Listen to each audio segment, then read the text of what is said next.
துள்ளி குதிக்கும் பந்துகள். ஹாய் குட்டீஸ், இன்னைக்கு பந்துகளையும் நூலையும் வச்சு துள்ளி குதிக்கும் பந்துகள் செய்யலாமா? தேவையான பொருட்கள்: பந்துகள், நூல், ஊசி. இந்த துள்ளி குதிக்கும் பந்துகள் ஒரு நல்ல எளிய அறிவியல் சோதனை. அழகான விளையாட்டு பொருளாகவும் பயன்படுத்தலாம். அதை எப்படி செய்யறதுன்னு நாம இப்ப பார்க்கலாமா?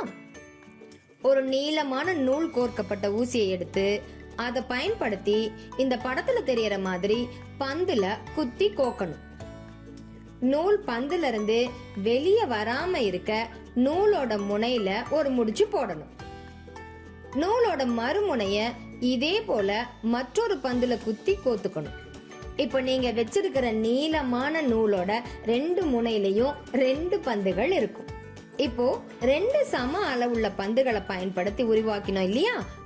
அதே போல கனமான மற்றும் லேசான பந்துகளை கொண்ட 2 ஜோடிகளை உருவாக்கணும்.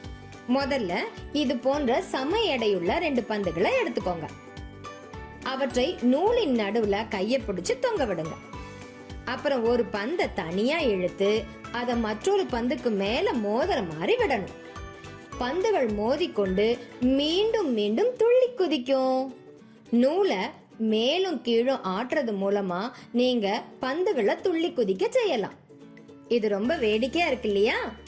சம அளவு எடை கொண்ட பந்துகள் சம அளவு தூரத்தில் துள்ளி குதிக்கின்றனங்கிறதையும் நீங்க கவனிங்க. அடுத்து ஒரு கனமான பந்து மீது ஒரு லேசான பந்தை கொண்டு மோத செய்யலாம். சின்ன பந்து ரொம்ப அதிக தூரம் துள்ளி குதிக்குது, ஆனா கனமான பந்து அந்த அளவுக்கு தூரம் போறதில்லை. கடைசி சோதனையில ஒரு கனமான பந்த லேசான பிங்பாங் பந்தை கொண்டு மோத செய்யணும்.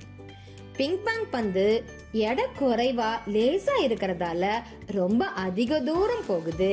ஆனா எடை அதிகமான பந்து அதனோட எடையின் காரணமா அதிக தூரம் போறது இல்ல. திரவ மூலக்கூறுகளுக்கு இடையே கவர்ச்சி விசை காணப்படுகிறது அப்படிங்கறத இந்த சோதனை மூலமா நம்ம தெரிஞ்சுக்கலாம். ஒவ்வொரு வினைக்கும் சமமான எதிர்வினை ஒன்று உண்டு என்ற நியூட்டனின் 3வது விதிப்படியும், மோதலுக்கு உட்படும் பொருள்களின் மொத்த உந்தமானது மோதலுக்கு முன்னும் பின்னும் சமமாகவே இருக்கும் என்ற உந்த அழிவின்மை விதியை அடிப்படையாக கொண்டும் இந்த சோதனையை புரிந்து கொள்ளலாம்.